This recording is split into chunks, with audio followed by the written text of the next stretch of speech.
Hey guys, what's going on? Thank you so much for watching today and welcome back to another Planet Zoo video. In today's video, we are jumping back into Sakura Zoo, which is a zoo project we haven't visited in just a little while, but it is a sandbox project that we've had going on for, I think, the longest out of any of our projects right now, because we ended a couple of our older ones. And yeah, so Sakura Zoo is a temperate style zoo, which is meant to just be like your average zoo, not super highly themed or anything like that, and kind of like middle budget kind of zoo.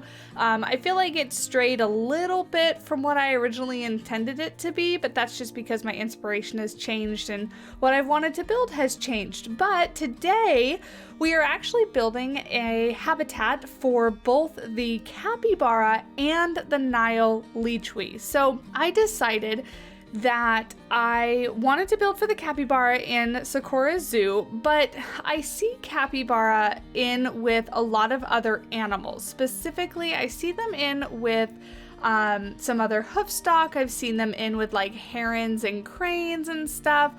So I really wanted to give them a friend, and I went through and I looked on the list of like all the animals, and I was having a hard time deciding which one would be the best fit. And so I originally put the red-crowned crane in with them because that's one of the newer animals and figured, you know, that would go well with them.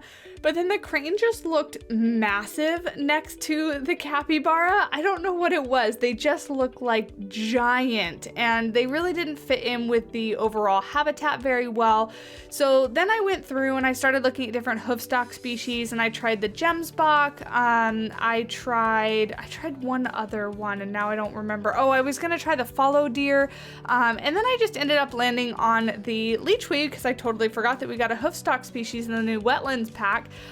So I felt like that went along really well. Now I know the capybara is from South America, the Lechwe is from Africa. The Nile Lechwe, if you're gonna say its full name altogether, they're not from the same region, and in real life or out in the wild, these two animals would never come in contact with each other. However, in a zoo setting, you can find combinations of animals like that where they have their husbandry needs are similar enough, or they don't clash, or they're not a predator-prey species, where they can happily coexist with one another. So I don't have actual information on whether Lechwes and capybara would be one of these two pairs. I'm just making an educated guess. So hopefully it's a correct educated guess. But up until like the last 10 minutes of the build really was when I was building for the capybara only. I didn't actually decide to make this a combined habitat until near the very, very end. So 90% of this is catered towards the capybara, and then I just kind of threw in the Lechwe because it looks nice and it kind of fit in with what I was doing. So looking at what I am building now, this is going to be the little backstage building for the habitat. So it's going to be up on the back of this hill. It's got 3 doorways in the front and then one around on the side. These would be little doorways that you would bring the animals in and out, shift them around as keepers needed to go in or out. I am unaware of if capybaras are cared for through protective contact or if people can just go right in with them.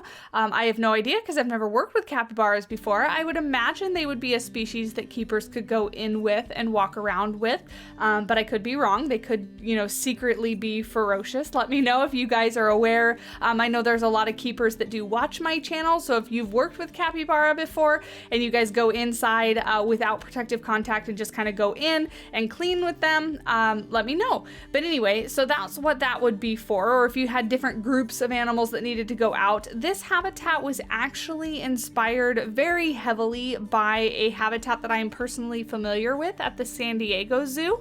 So if you walk through Elephant Odyssey, about halfway through it or so, right next to the big elephant enclosure, there is a habitat here that's housed a few different things. I think at one point it had no, actually no, it maybe never had tapirs in it, but it's had capybaras in it, among a couple other things, and then it's right next to like where they have a llama, I think, in one of the other little habitats, and it's right across from the leopards, and I'm pretty sure they're leopards and not jaguars, and the lions. Anyway, so that's where this is coming from. It's a reference picture of that habitat, and it's very heavily inspired by it, although not a one-to-one or an exact replication. I talked about it in the crane video, I think. In one of my last videos, I talked about the fact that I really don't like doing one-for-one replications because they really stress me out. If I can't get something exactly right, it really stresses me out and it makes building not fun for me.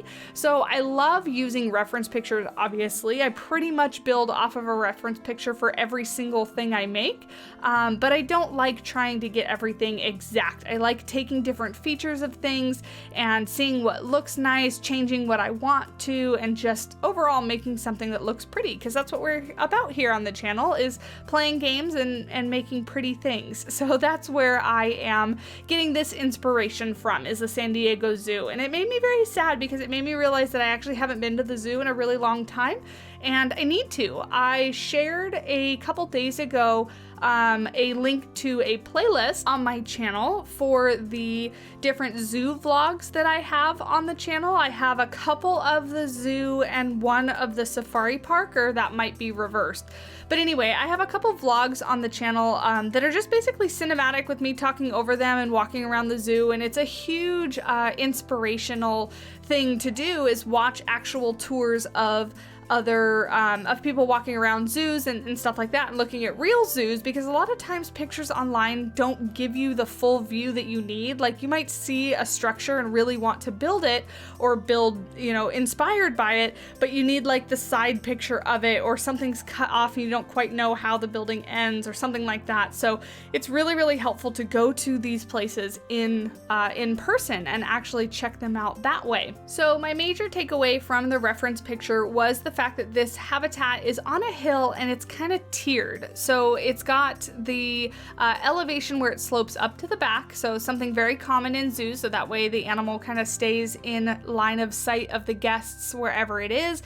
But there's a little cave on the left hand side, and then it slopes back up towards the building, and it has the these tiers in it that are kind of held back by rocks and lots of logs and sticks and stuff like that. So that's really what I was trying to replicate. I'm a little late to the party, I will say, but I have recently fallen in love with the upside down fake tree thing that looks like mud walls, looks like, you know, fake concrete, mud, rock walls, whatever you want to call them. So that's what I'm using here, is that little fake faux tree that we got with the aquatic pack, I think is what it came with. Now that we have so many DLCs and stuff like that, we're really gonna have to test my knowledge on if I remember what came with what.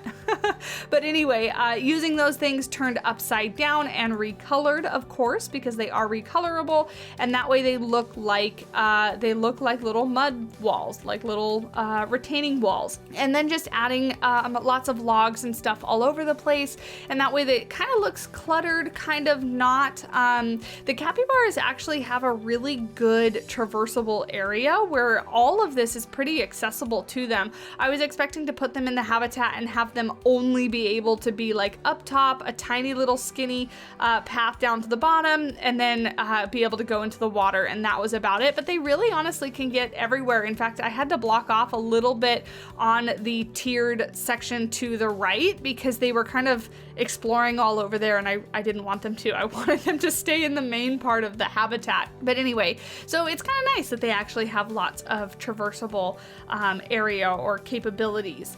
But working on their little pond, I am using, again, my other newfound little trick is this plaster pillar, and then using the plaster pieces that go down into the water. So this would be kind of like the little lip of the pool, and then the plaster going down obviously is the the plastered or concreted bottom of the pond to make it look like it is, of course, man-made, and they could drain it and clean it and all that kind of fun stuff.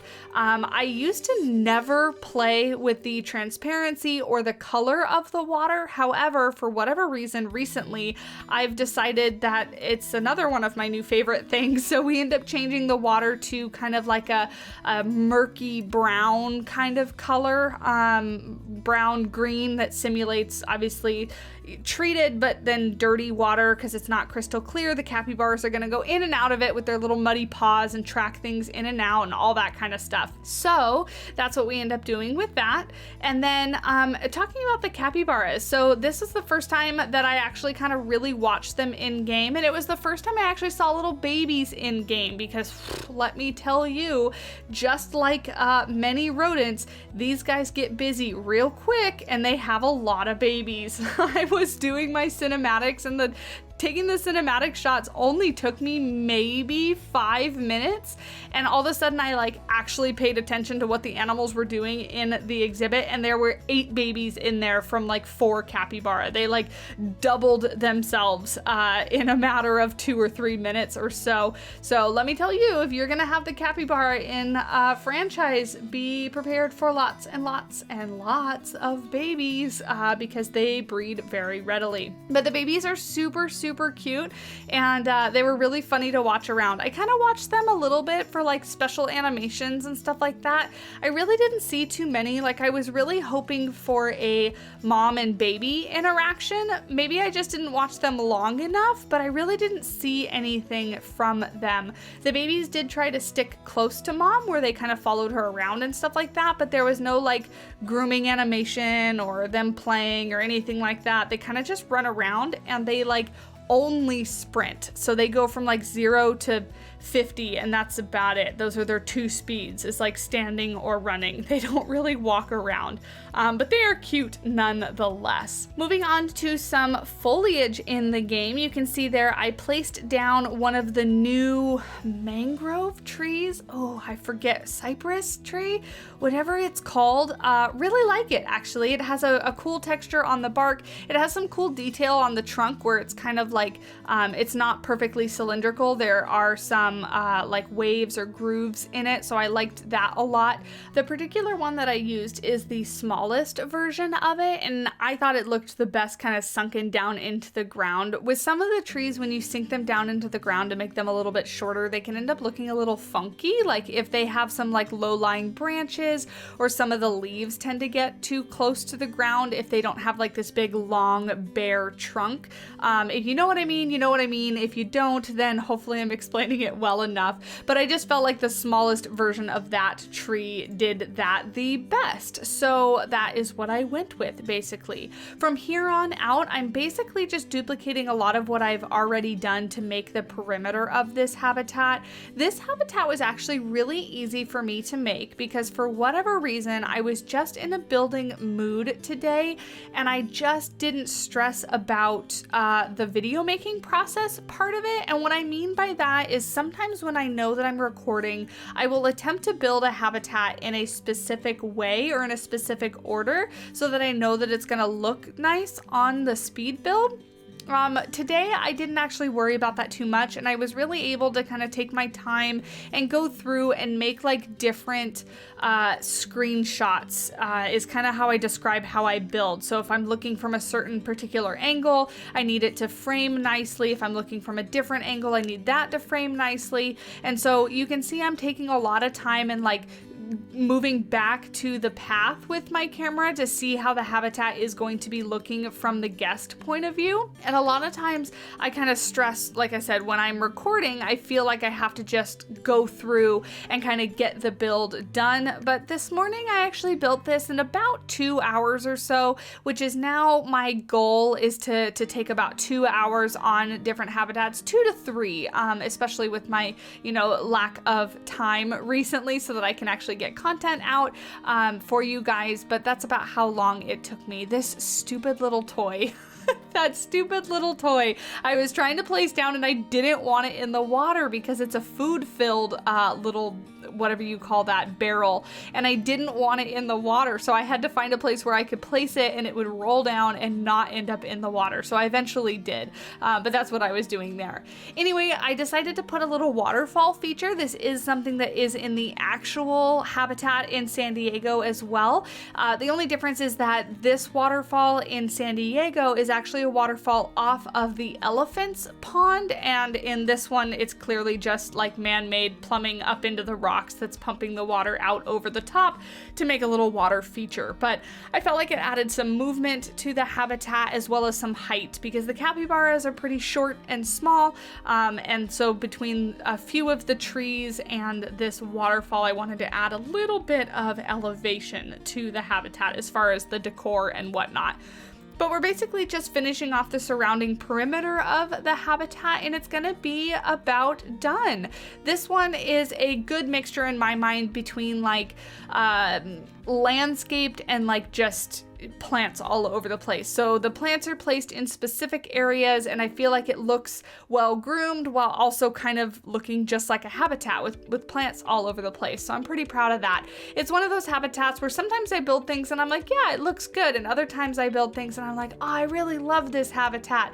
And this is one that I really love. So I hope you guys do enjoy it too. We are getting to the end of the video here. We have some end cinematics at the very end of the video, hence why they're called end cinematics and not beginning cinematics. But we'll get to those in just a moment here. But while we are wrapping up the end of the video, do want to thank you guys for watching and do my usual self-promotion stuff. If you did enjoy the video, leave a like down below, hit that subscribe button if you're interested in seeing any more Planet Zoo content, specifically the Wetlands animal pack, because we'll be trying to build for all of the new animals here in the next couple weeks. I have been keeping myself very busy because, as I've mentioned before, I am designing a whole new line of merch, so hopefully that will drop.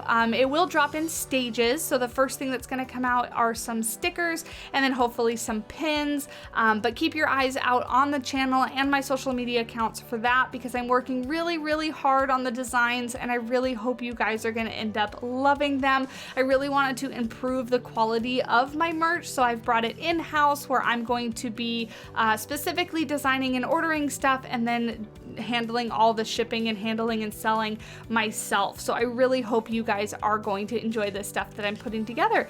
But other than that, like I said, we are wrapping up the habitat. We've got some end cinematics coming up. You can see we've got our capybara and our lechwes in the habitat running around. Oh, and I almost forgot, we are working on a railing for the guests so the guests don't fall in. That's rather important. So I make this really quick, easy railing, and I actually was inspired by Leaf Productions, another wonderful creator over here on YouTube, making some fantastic Planet Zoo content. But Leaf went ahead and used the, what are those called? Those grandstands railings, and something I completely forgot about. So I loved it. So I went ahead and used those as well. He didn't make anything that looked like exactly like this. He just used that specific piece and sparked it in my mind that that piece exists and that I wanted to use it. So very simple little railing here just to keep the guests obviously from falling over into the water. We add some education on there. We save the game just in case so that I don't lose any progress and become a frustrated Savannah. And then that's it. So we're gonna jump into these cinematics. You can watch the capybara running around with the little lechwe. I really like this habitat. I'm very proud of it, very happy with it. So hopefully you guys do too. Let me know down in the comments what you think, and always suggestions for next animals. Which animal have I not built for that you want to see? I am always interested in whatever animals you guys want to see, because of course I have fun playing the game, but I'm mostly playing the game to share it with you, and I want to be able to share what you guys want to see. But that's it from me, you guys. Thank you again so much for watching. I hope you guys have a wonderful day, and I will talk to you in the next video. Bye!